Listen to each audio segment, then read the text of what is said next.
саволи дигар. хо духтар маҳри худро бояд дар чӣ чиз сарф кунад ва оё падару модар ҳақ дорад ки аз ҳамон маҳр худашон истифода баранд?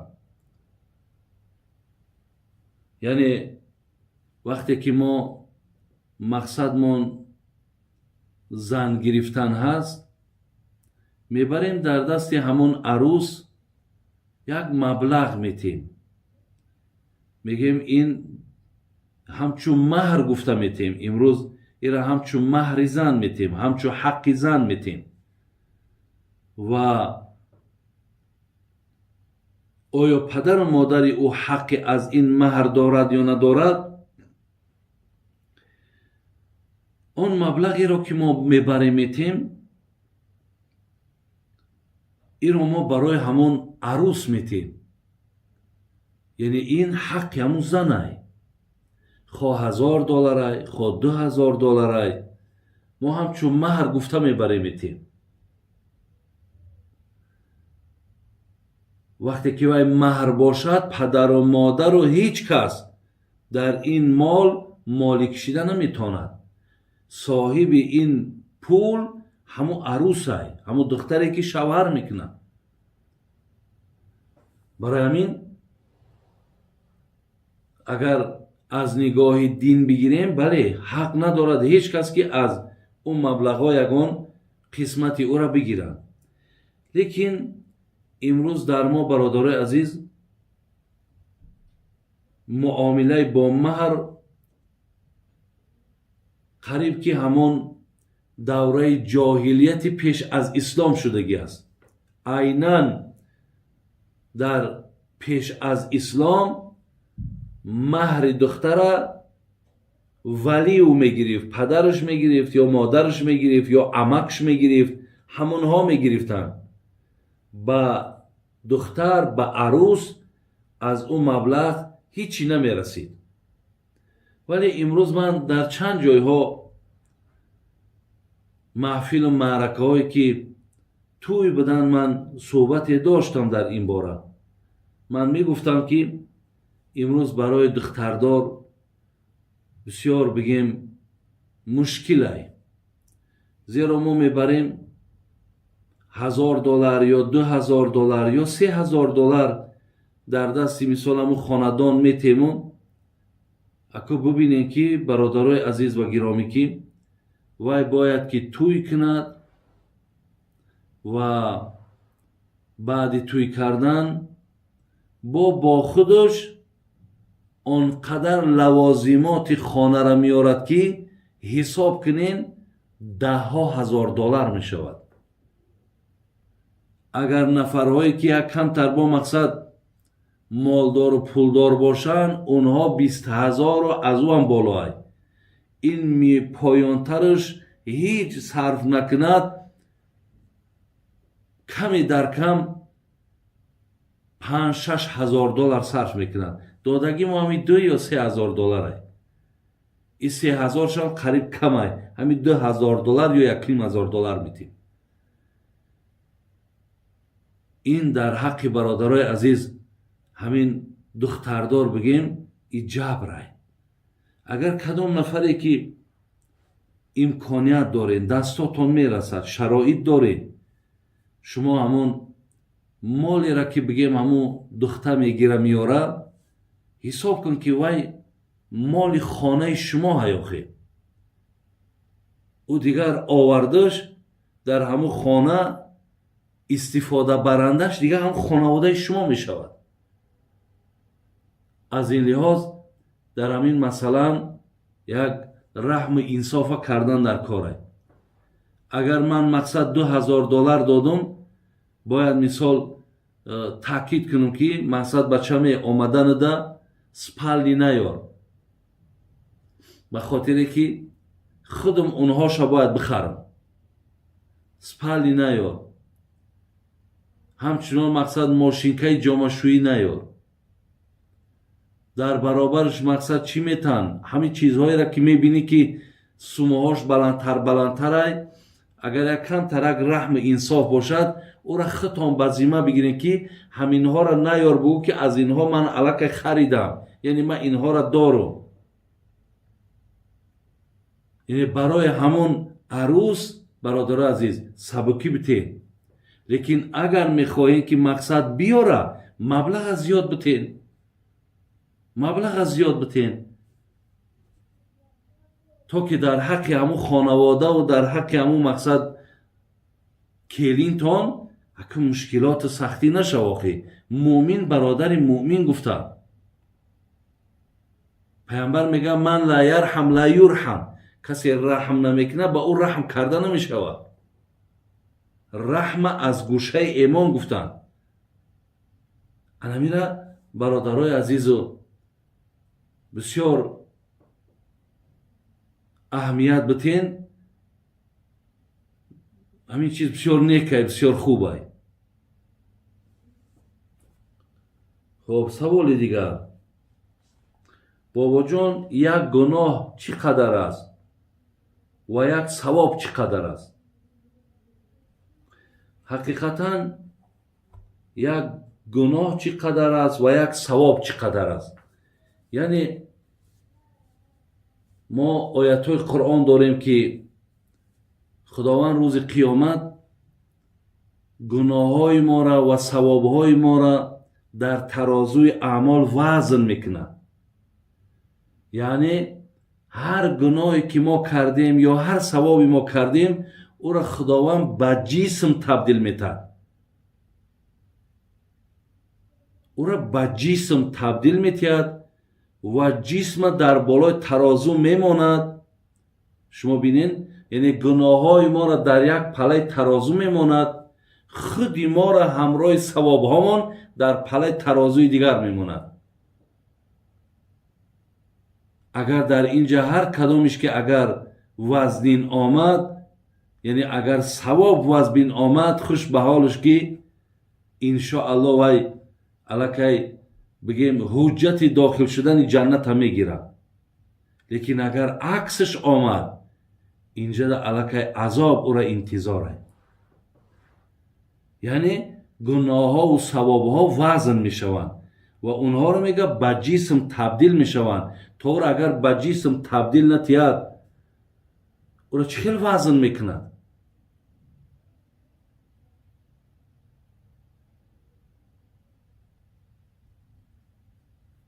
لیکن وزن های او را الله مهربان خودش میداند. خدای مهربان وزن او را خودش میداند. سوال دیگر، استاد حاجت خانه هایی که در درون حمام ها هستند در وقت طهارت بسم الله گوییم گناهگار میشویم؟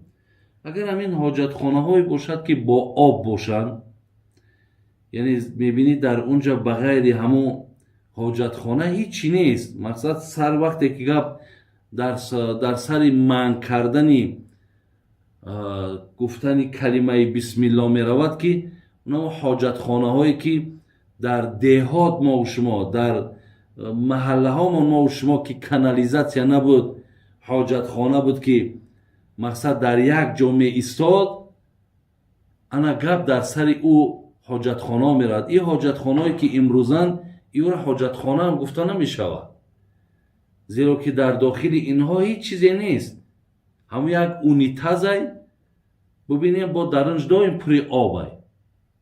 برای همین در داخل اینها وقتی که ما اگر به شرط طهارت هم که کردیم، خیلی اگر احتیاط کنیم که برای نامش حاجت خانه نگیم میلش، لیکن اگر گفتم یعنی یگان زیان در این نیست، یگان زیان در این نیست. برادر است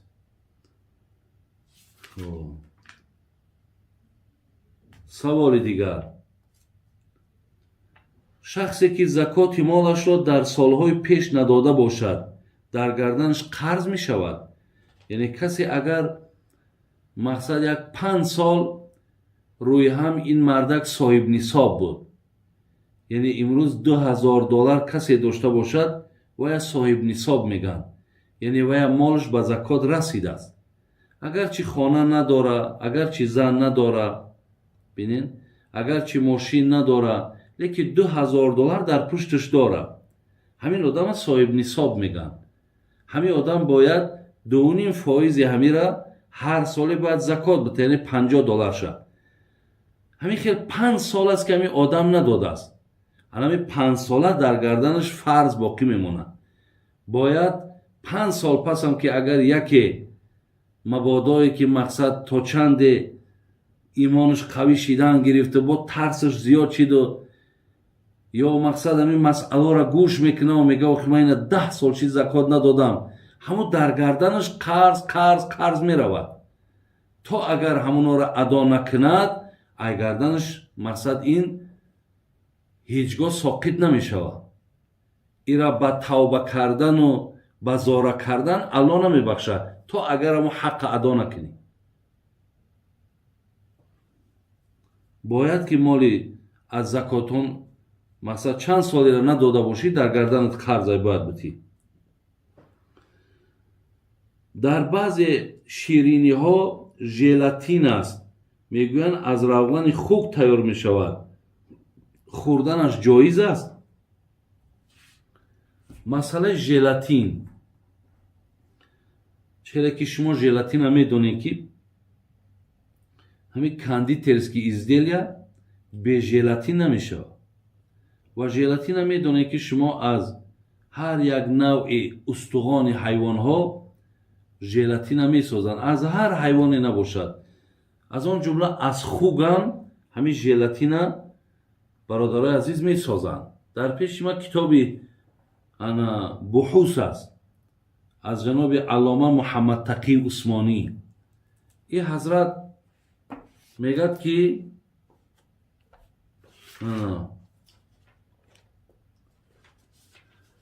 хуб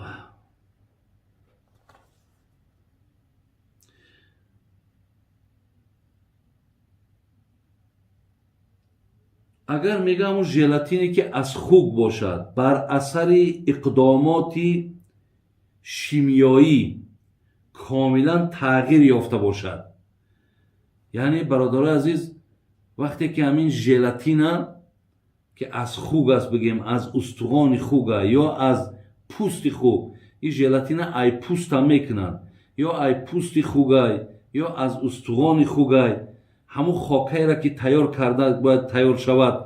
ин ба ғайри ҳамун бигем устухони хук ё пӯсти хук, бо чандин чизи дигарам дар дохили желатин яъне ҳамроҳ мекунанд. ин танҳо худаш нест.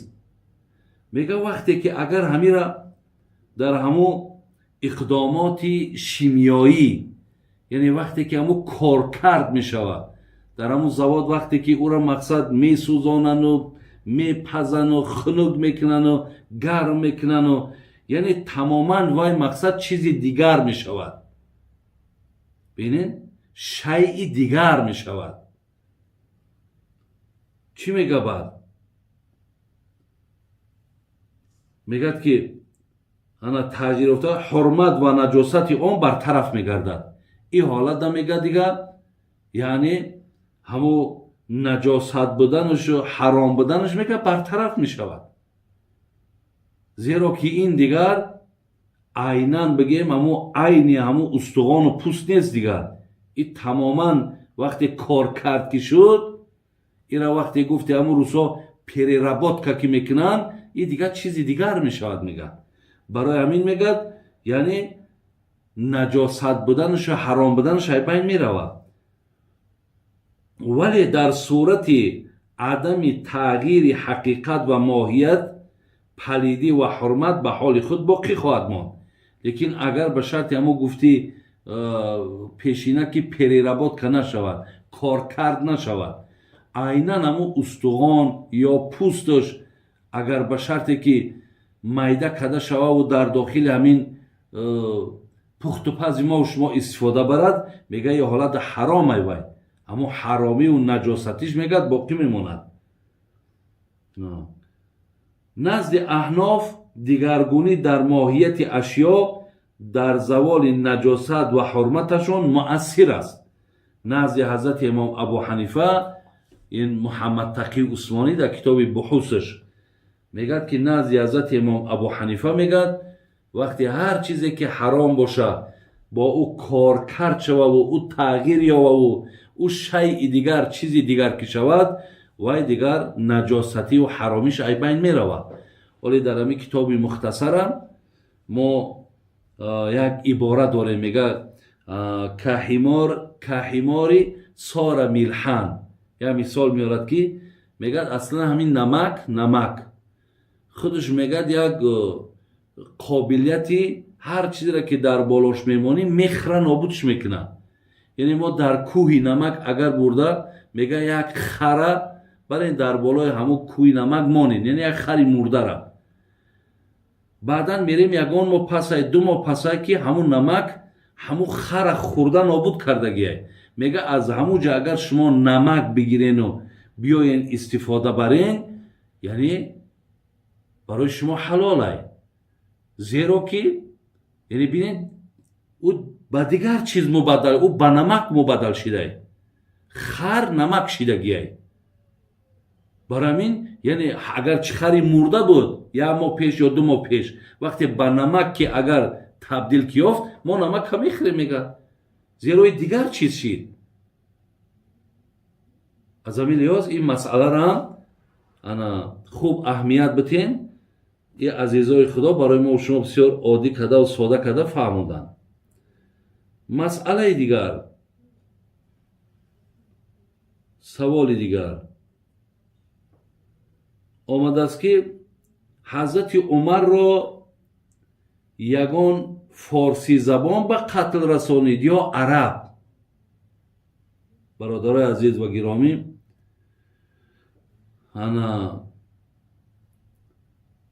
حضرت عمر رضی الله عنه که یکی از دویم نفری که کرسی خلافت زینت داده بود و بسیار زمان زیبایی را برای جمیع مسلمان های روی عالم داده بود، الله از ایشان راضی باشد. این به دست ابو لؤلؤ که این بدبخت، این ابو لؤلؤ این کنیتش بود، لقبش بود که ابو لؤلؤ مجوسی میگن، آتش پرست. این نام اصلیش فیروز بود.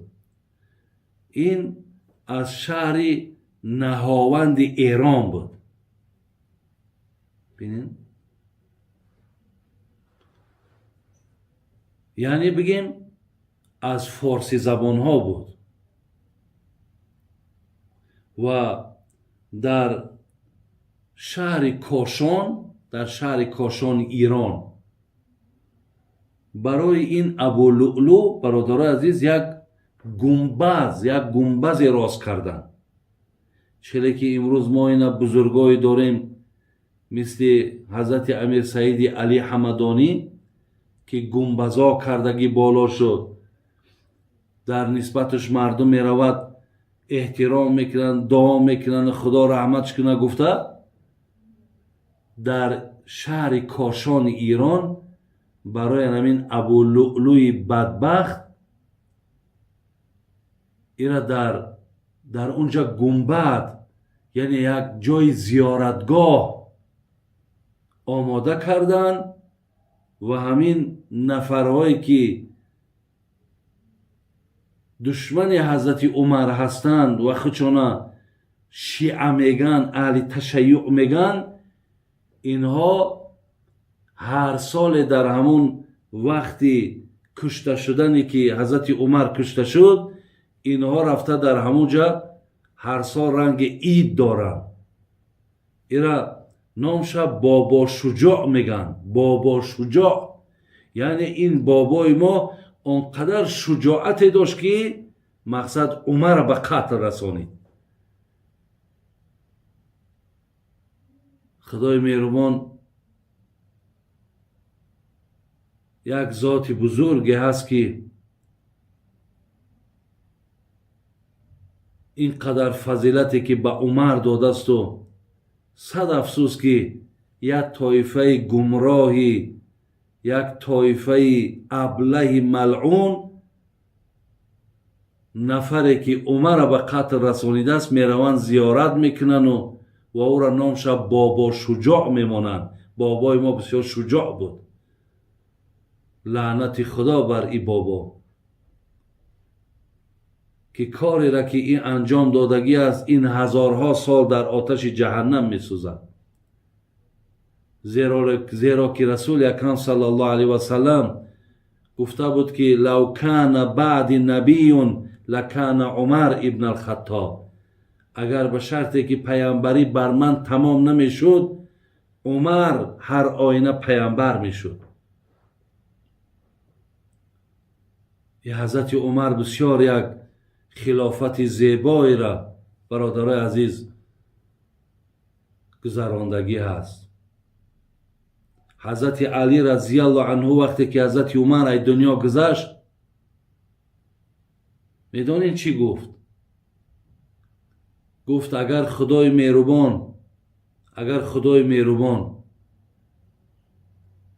تمام خدمت‌هایی را که من کردم، علی میگه، حضرت علی، تمام خدمت‌هایی را که من کردم اگر به یک ساعت خدمت حضرت عمر خدای مهربان اگر گوید عوض کن، من راضی هستم که تمام خدمت‌هام با یک ساعت خدمت حضرت عمر عوض کنم.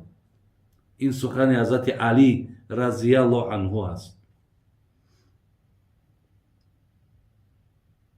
برای همین برادر عزیز و گرامی، قاتل حضرت عمر البته این از نهاوند ایران بود با کنیت ابو لؤلؤ که مجوسی بود، آتش پرست بود و همچنان نامشون فیروز بودن.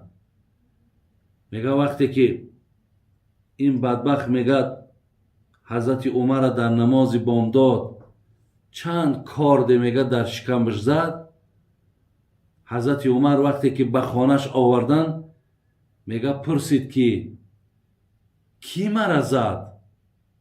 مقصدش مسلمان بود یا غیر مسلمان؟ زیرا حضرت عمر هیچ باورش نمی آمد که مسلمان او را به این حالت بیارد، زیرا وی در حق مسلمان ها بینهایت خدمت زیاد کرده بود. گفتن که ابو لؤلؤ مجوسی بود.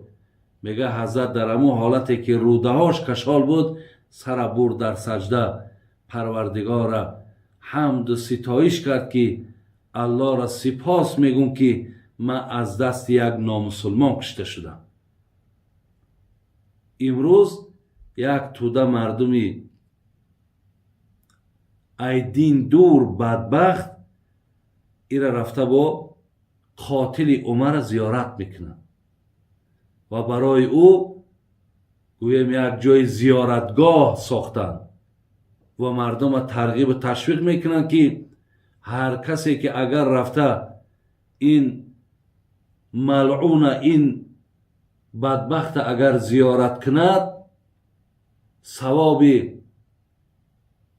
100 بار زیارتی حضرت امام حسین در نامه اعمالش می نویسن. این دلیل بین، این حجت بین، این دینی ساخته را بین، این دینی باطل بین.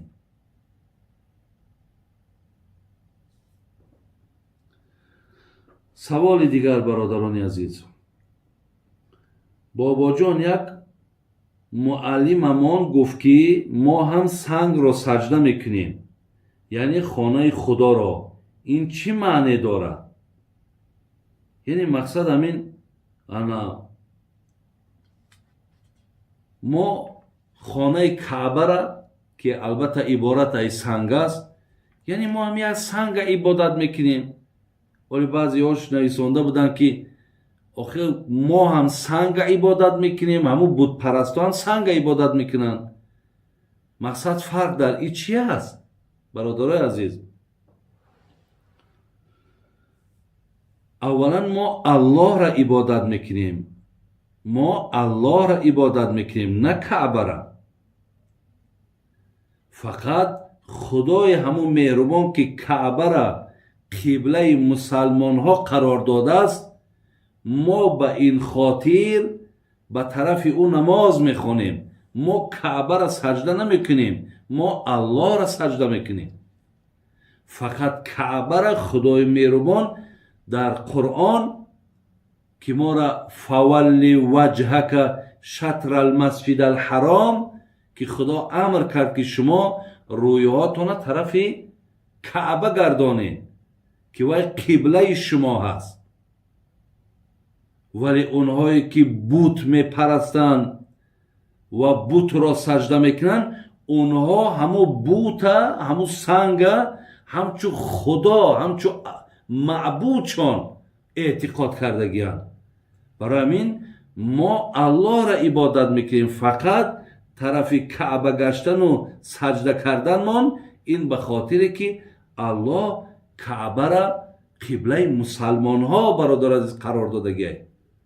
خیلی که ابلیس خدای مهربان گفت که آدم سجده کن، یعنی اینجا دا مقصد سجده کردن آدم نبود، بلکه اطاعت از خدا بود. اینجا سجده کردن برای آدم نبود، بلکه اطاعت از خدا بود. مادام اطاعت نکرد، الله او را از دربارش پیش کرد. و این خاطر این سخنهای بگیم که شاید بعضی شماها که همو نخواندین، نمیدانین، آگاهی که ندارین، در حال شما را بعد به هر یک مسئله های نازک میخواهند که مقصد فکر شما را، توفیق شما را مشوش کنند. لیکن جوابش همینه برادر عزیز. سوال دیگر: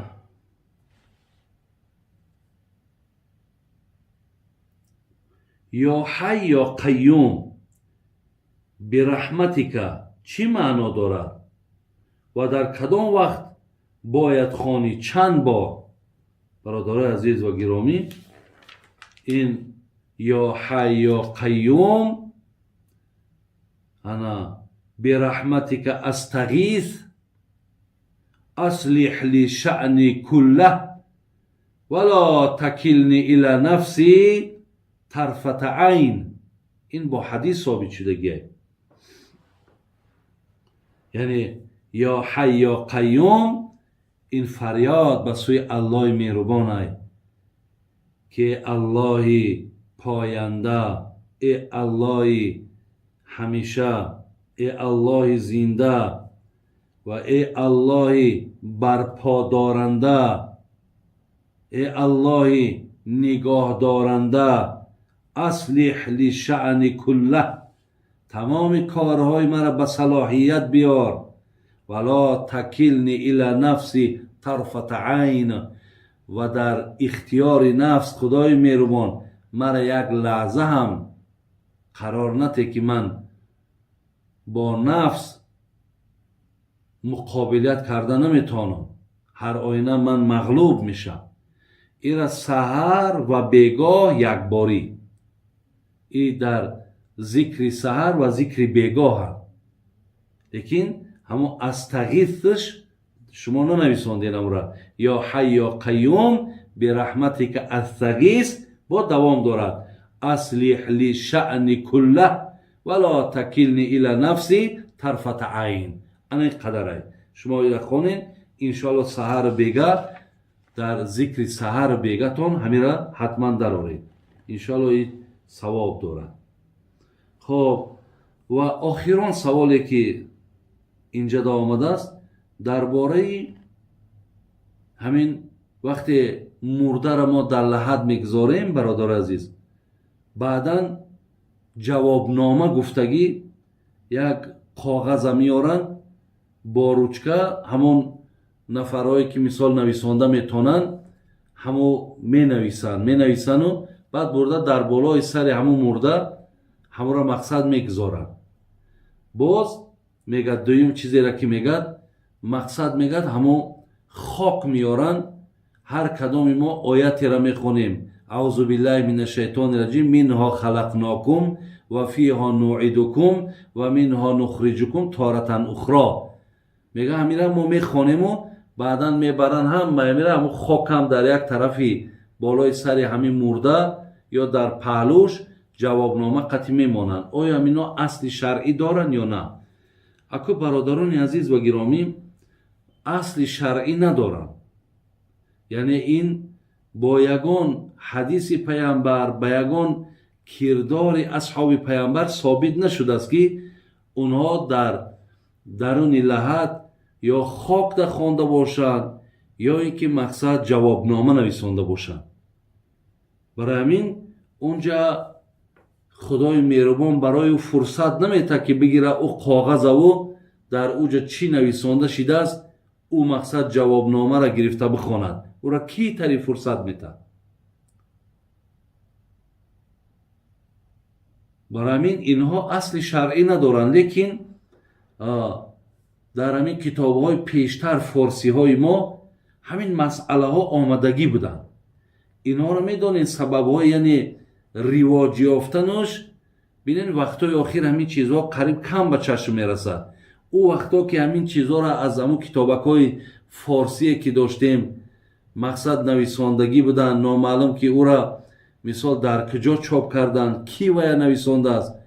بعد در زیراشون حاضر هر کتابی که میاد در زیرش دلیل حجت داره.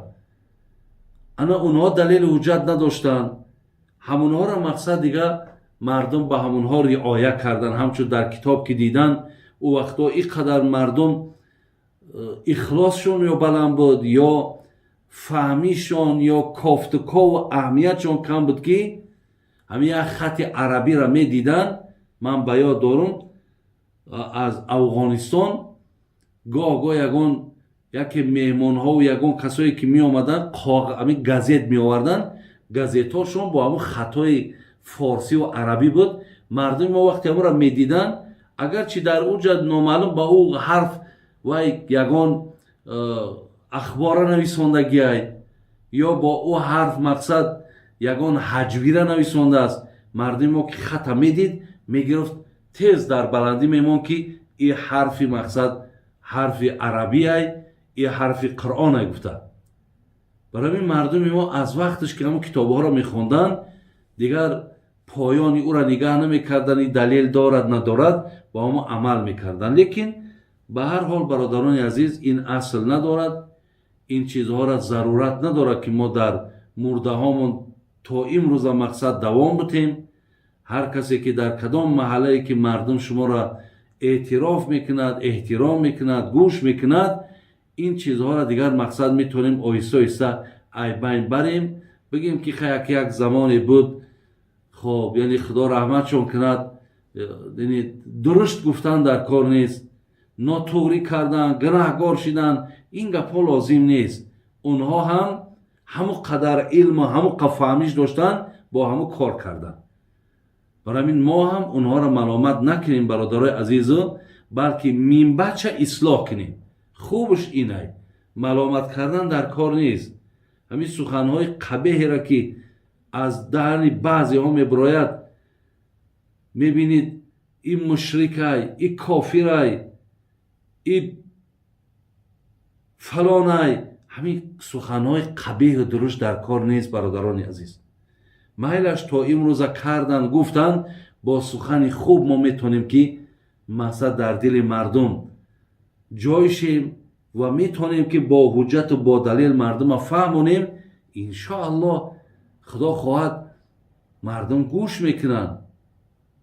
مردم چیزی را که اگر همین اهل علم اگر همش یک جا باشن همش یک سخن بگن خدا خواهد یگان زیان یگان زلالی نمیشود. یک با خدمتی در دین میشود. خدای مهربان خاتمه مانا بخیر کند ایمان مانا با سلامت نگه دارد و الهی مهربان بازم میل مانا محبت مانا خواهش مانا به دین خدا زیاد گرداند و الهی مهربان هر جا که باشین дар паноҳи раҳмат ва исматш нигоҳбонтон бошад. ассалому алайкум ва раҳматуллоҳи ва баракотуҳ.